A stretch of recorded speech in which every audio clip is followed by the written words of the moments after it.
Hi, I'm Narelle Todd from Get My Book Out There. Hi, I'm S.E. Smith. I'm a New York Times USA Today bestselling author, and I'm excited about our conversation today, Narelle. Yes. So this has been one that we've had a bit of a discussion about, and it's all to do with, well, branding, but also writing a series outside of your normal series. Something that's not off, off series, off the usual. It's that outlier, Yes, yeah. the outlier, and for an author, it's known as the squirrels. So, Yes, and you have way too many and squirrels. I have way too many squirrels and rabbits, and they're multiplying and they're exponentially, and I think they've turned into like half groundhogs where they're going pop, pop, pop, pop, pop. So you have what, 19 series already? 22. 22. Okay. So you have 22 series, and then I think it was just last week or 10 days ago, you said to me, "Oh, I just read a new book and it's in a completely different genre and series." And you went, this is what I've called it. And I was I was just like, what? Where did that come Although, from? yeah, although I shouldn't be surprised. So we wanted to, I guess, go a bit behind the scenes on the process around how you handle something like that. How do you brand that? Do you brand it? Do you actually go with it? That could be a possibility too. So, um, so tell us about the new series, Susan, and how it differs from your existing series. Well, I'm calling this my S.E. Smith signature romance series. And and within that series, I have different ones because I write different things and I've got different ideas for different things. So, in the one that I just finished, I call it my Heart and Soul series. So it'll be the S.E. Smith signature romance Heart and Soul series. And then, I plan on having the S.E. Smith signature romance suspense series and mystery series, you know, God forbid, sci-fi series. But the thing is that, to understand how this came about is to understand that, the inner workings of my mind, which is very chaotic. I think, if they did a scan, it would be like small explosions constantly going off. But you know, when I go to sleep, one of the things I do is I make up stories. So that's what relaxes me at night is I'm actually laying in bed thinking up new stories. And I usually try to find ones that are so boring it puts me to sleep. And when I find a really good one that's really boring, I usually play it over and over and over in my head. But sometimes one slips in and it turns out it's not boring. And when that happens, then it's like I wake up on and off throughout the night and I'm thinking about it and I'm progressing through the story and I stop and I rewind just like I'm doing a movie until everything is like starting to click into place. And I realize, okay, this is one of those stories that I'm not going to be able to I can't move on until I get it out of my head. I've got to write it so I can let it go. Kind of like having a kid and letting them go, bye. You want to get out of the nest? Let me kick you. That kind of thing. So that was that was the story. And it was called I had all different kinds of names, didn't like the names. And I kept going back and forth, back and forth, back and forth. But I finished the story. It took me about a week to write it. So that was right there, tells you I was really into the story. And I just, I was getting up at 5 in the morning and not going to bed until late. And that was, and spending all day long just focused on it until I got it all out of my head. And, and then I'm like, it's a standalone. It's got the same action and adventure and suspense and humor and romance as all my other stories, but it doesn't fit in a specific series that I've already written. So that's where I came up with the S.E. Smith signature romance. And then I was like, well, what is unique about this book? And I realized that it was really a heart and soul, it's about your heart and your soul, who you are, and finding love, and overcoming obstacles and challenges. So I came up with the idea to put those two together and slid this one in there. And then I said, you know what, I've got a lot of basically standalone books that are constantly running through my head, but I don't really have any place to put them. And I needed a place to put them. And I thought this will be the perfect place for it. So I won't tell you that I've already got the second book in that series going in my head, and it happens to be the brother of the first guy. But oh well. So, okay, a question, one of the first questions that I asked was why even do a signature series? Why not just give it a series name and just put it out there? Why the signature series part? Well, for me, this if to be in a specific series like my Alliance or my Lords of Cassius, it's all got to be, basically within that world or with those group of people. And sometimes I just want to write a story and it's just for those couples, you know. And yeah, sometimes you may see couples from another book come in, but it's not really a continuation of their world and their lives and the people that are in it. So for this, it gave me a place where I could write the individual books that I needed to write that are in my head, and place them within a genre specific series instead of a world building series. So I don't have to be, in the Zion or the Seraphim or the Valdir. I can have them in this and they can be all different individual standalone books. Could that not happen though, say within Heart and Soul, um, as opposed to the S.E. Smith signature series, Heart and Soul?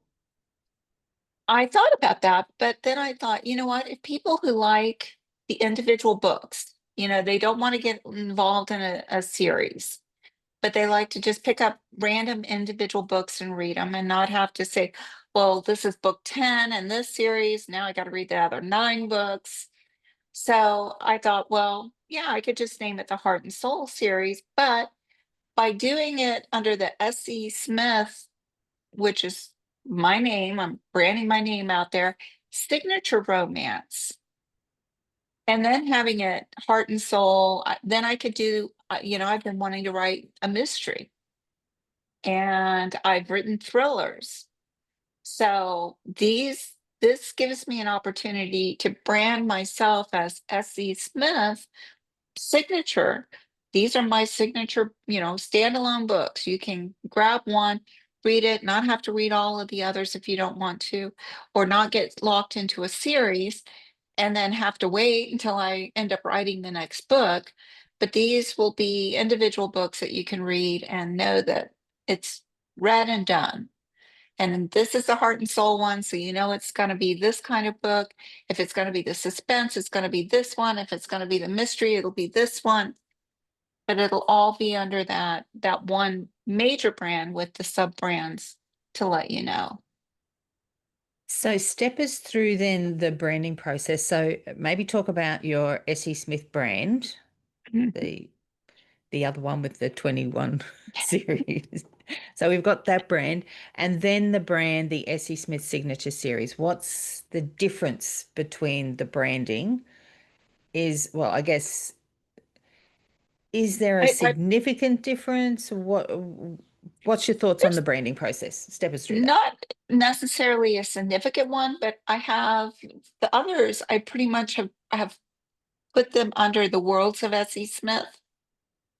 And the reason I did that is because they are worlds, and out of the 22 different series, I would say 18, 19 of them are actually interlapping. Yeah. So it should be the S.E. Smith universe or something like that. But by having it under, the S.E. Smith, the worlds of S.E. Smith, then you know that these are going to be series. They're going to be all these different worlds, and they're going to be interconnected. Where the S.E. Smith signature romance are going to be your, you know, pick up, beach read, on the airplane read, before you go to bed read, where you don't get so you can read it and be done with it, not read it and then, oh my God, it's 3 a.m. and I've got to get the second book and read it now. And then you realize, okay, it's noon and I haven't had a bath, I haven't gone to the bathroom, I haven't fixed the kids' dinner or breakfast or lunch or, that kind of stuff. So, from the branding point of view, do you see, like, are we talking colors, logos, all that sort of thing, or is it more in the tone of the marketing? It's all in the tone of the marketing. And for me, when I first started writing, I wanted everything to be that no matter what I wrote, people were going to want. It's not just about the books, it's about eh, they know that anything that I write, anything that's in the S.E. Smith world or signature romance, anything that has the word S.E. Smith on it and my, fiery logo, that they're going to get a great story. So it doesn't matter what it is. And that was one of the things I wanted to share was, um, so I wrote this unexpected book and just kind of, hey, guess what I did? Squirrel moment. And one of my editors who I didn't, I just kind of said, oh, by the way, I wrote a book, but I didn't say, I needed you to read it. But she said, she sent me an email and she says, Siren is so good. And then she said, started reading Billionaire Siren. It's so good, exclamation point. I can see you were inspired. And so I want readers, like her to get so involved in the stories that, whether it's they see it the S.E. Smith on any of that, it's all under the same in the same universe. So, when just want to kind of unravel the branding part a bit because I think this Yeah. can trip authors up a little bit when they think of Yes. branding. We tend to think of, or authors tend to think of the whole process. So, there's like fonts and colors and the look and feel, and you do mood boards, and, this is how I, Mhm. these are the pictures that represent the world and that sort of stuff. What I'm hearing from you is that branding can actually not involve all of that, and Mm. it can simply be, say, a key or a core message in marketing. Would that be right? I would say so. I think of it more as a flow chart if you Mm-hmm. were writing programming.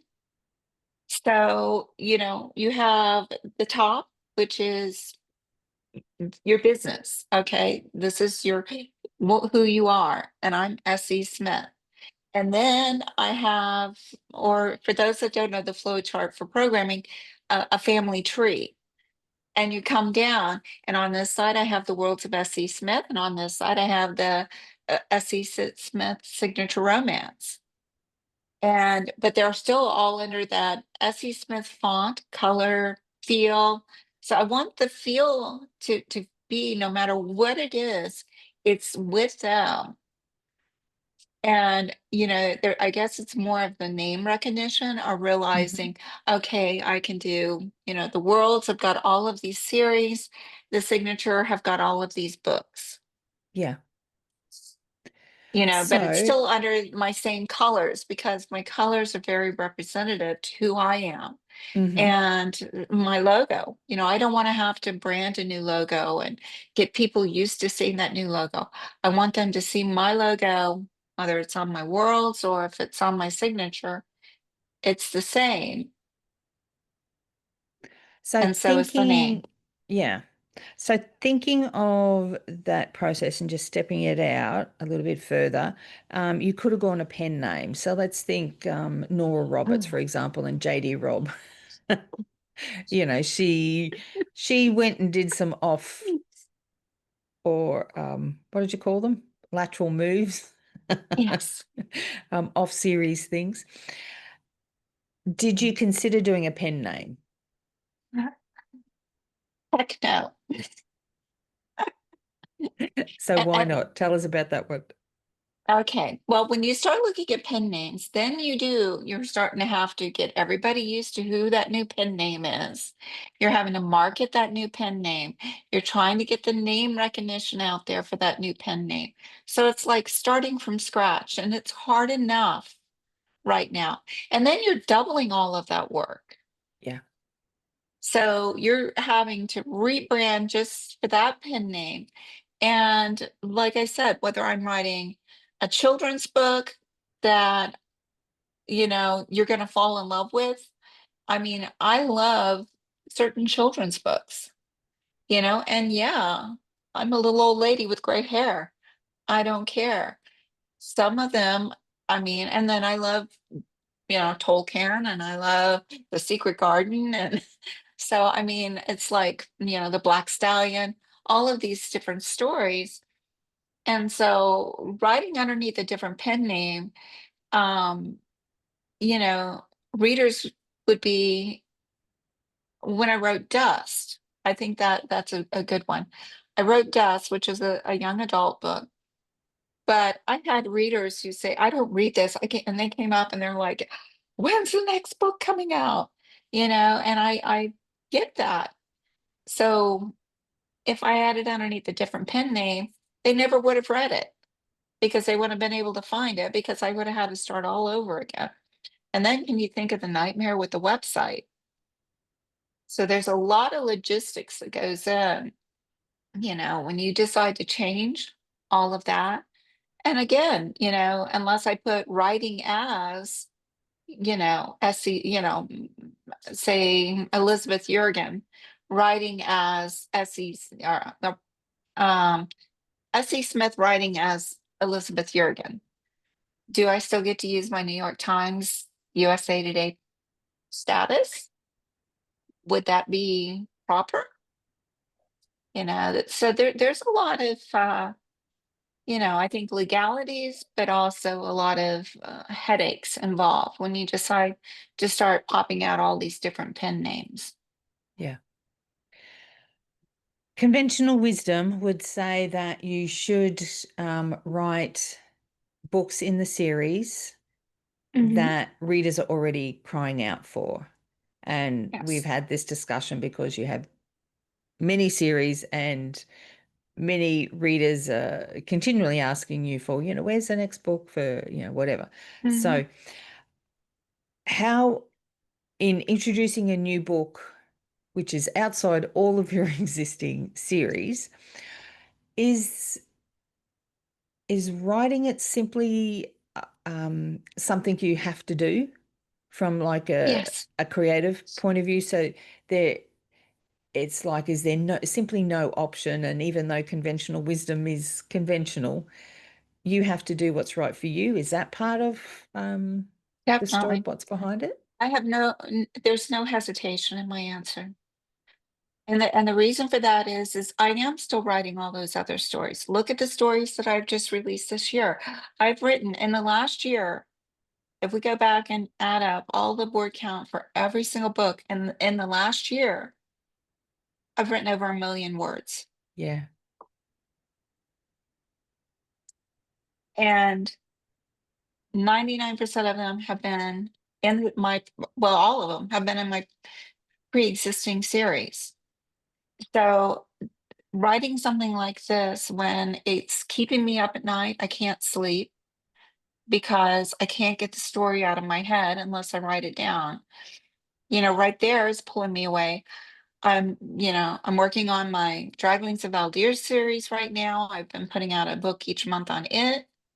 I'm expanding on my mate for Matrix book. I just finished the second book in my Rings of Power book for the Pets in Space series. I have released what the two Project Lacey series. I released three books in the More Than Human series. So all of those are my pre-existing series. So it's not like I'm neglecting them, but I still need to give myself the grace to say, if this story is keeping me up at night and it's driving me, then it's a story I need to tell. Otherwise, I start feeling like I'm taking away from myself. I'm punishing myself. I'm not allowed to write what feeds my soul. I've only got to write these other things. And yeah, they feed my soul, but I need that break.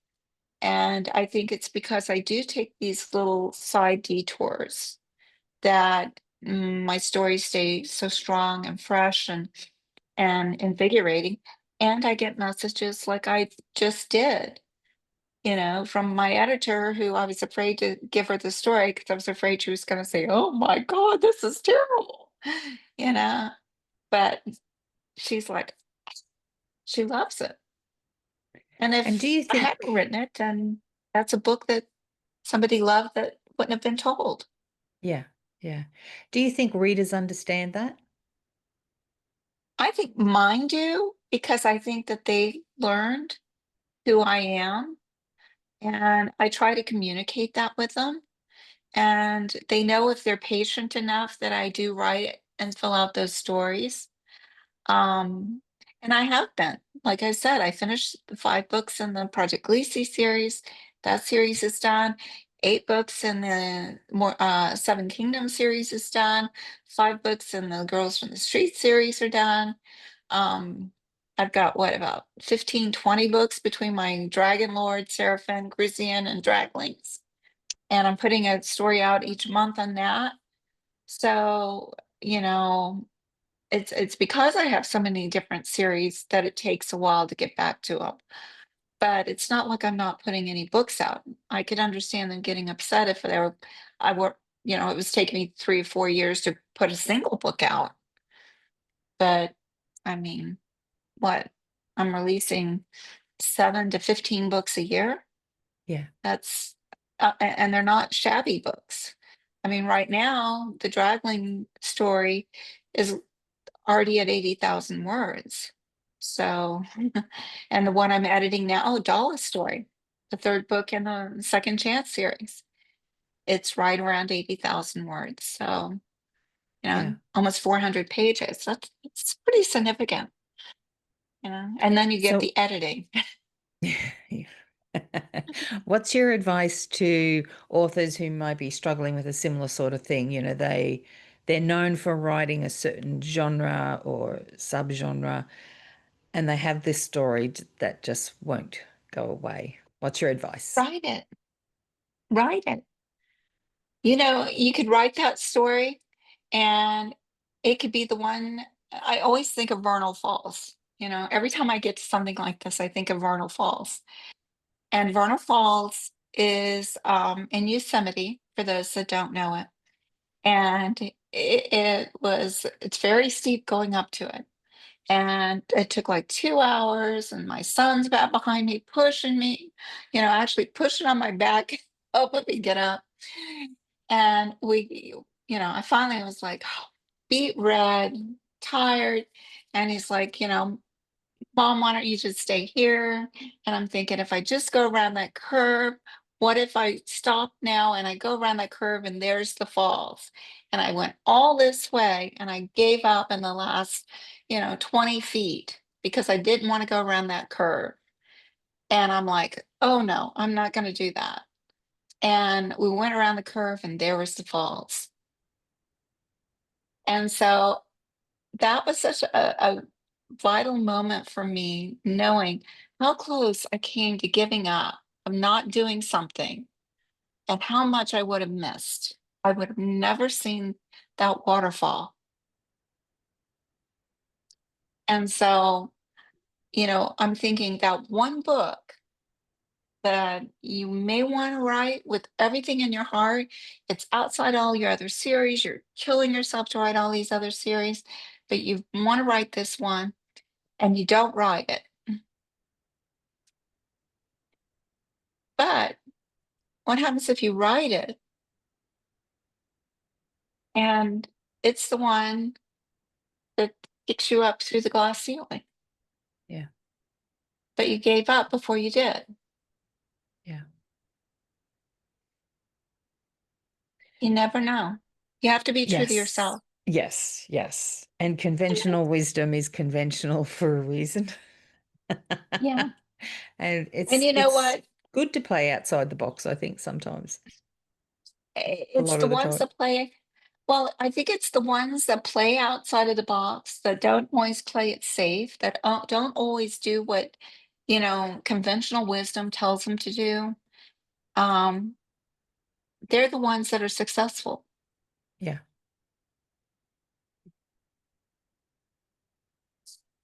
And at the end of the day, if you're happy with what you're doing, I think that's what it comes down to, the internal validation as opposed to the external, because that Mm. external could change at the drop of a hat. You have no control over what others Yeah. say or think or do or feel or any of those things, but you can certainly control your own self.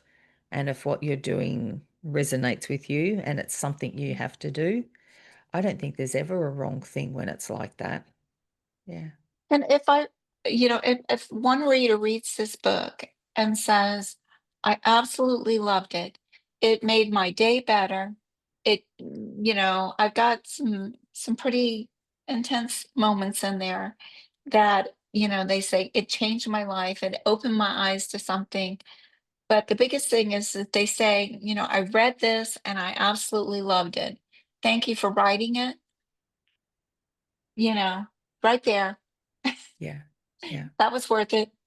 And not just for my own pleasure, because I really enjoyed it, and that's why I wrote it, was because I really enjoyed it.